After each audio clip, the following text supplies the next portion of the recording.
2 Sports presents the G.I. Joe's Grand Prix Special. Brought to you by G.I. Joe's for automotive, sporting goods, hardware, and all your back-to-school needs. By your Portland area Toyota dealers, home of the #1 selling small trucks in the Northwest. By Castrol, motor oil engineered for today's smaller, higher-revving engines. And by Godfather's Pizza, a pizza you can't refuse. Now here is Channel 2 Sports Director, Steve Arena.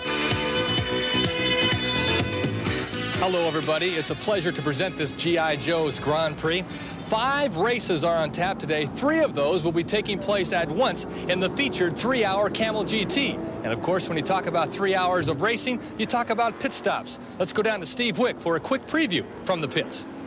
Steve, this area will be very active today, especially an hour to an hour and a half into the race. That's when the drivers will be making their first stops to change drivers, tires, and to refuel. We'll be here throughout the day to keep you posted on the race. Steve, back to you. All right, we're only minutes away from the green flag. Let's take a quick look at the drivers. The man tearing up the Camel GT standings right now is Al Holbert. His team has 5 wins already. They drive a Porsche March. Jim Truman is the co-driver, but he's not in town this weekend. Holbert will drive alone. Second in point standings is Bob Tullius in a Jaguar. He teams up with Bill Adam. Now, a dark horse could be Hurley Haywood in a Lola, powered with a Porsche engine. The GTO competition has been all this man, Wayne Baker, and his co-driver, Jim Mullen. They're currently 1-2 in standings in a Porsche 934. But a team that could be favored in this race is Don Dievendorf and Tony Adamowicz. They've teamed up to win the last 2 races on the circuit in their Datsun ZX Turbo. The GTU competition is a real battle. Roger Mandeville and his co-driver Amos Johnson lead, but Jim Downing is right behind, just 7 points in back of Mandeville. John Mafucci co-drives. Joe Vardy is 3rd in standings. His team won at Sears Point last week. The top 3 teams drive Mazda RX-7s.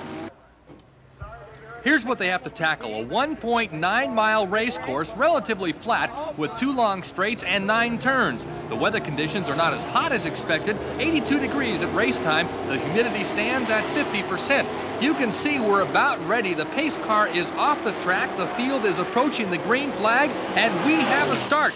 The number 44 Jaguar has the pole. Bob Tullius is behind the wheel. They go flying down the long straightaway, and look at Al Holbert in number 14. Remember, he's driving all by himself today. He has no co-driver, and he takes the lead going into turn number 1. Holbert has showed us he wants to take control of this race right off the bat. He feels he needs to get off to a good start to have a good chance in this race. With a Porsche engine car, we have to stop twice in 3 hours. There's just no way we can stretch it.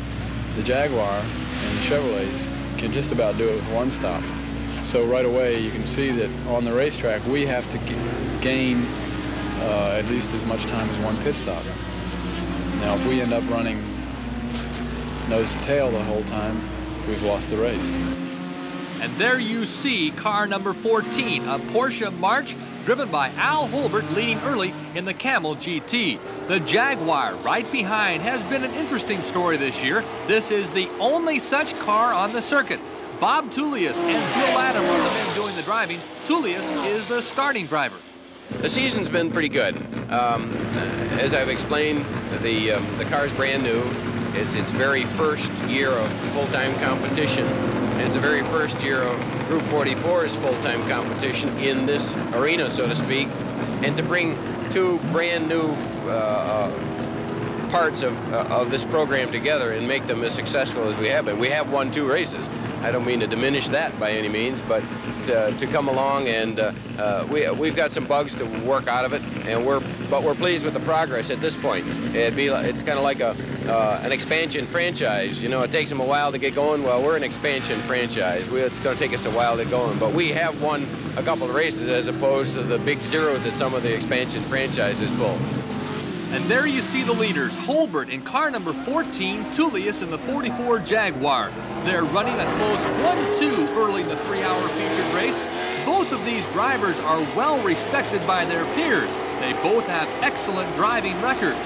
Holbert has a handle on the series this year, winning 5 races to this point. But can you believe he's not favored to win this race? The Jaguars' fuel economy is a big story.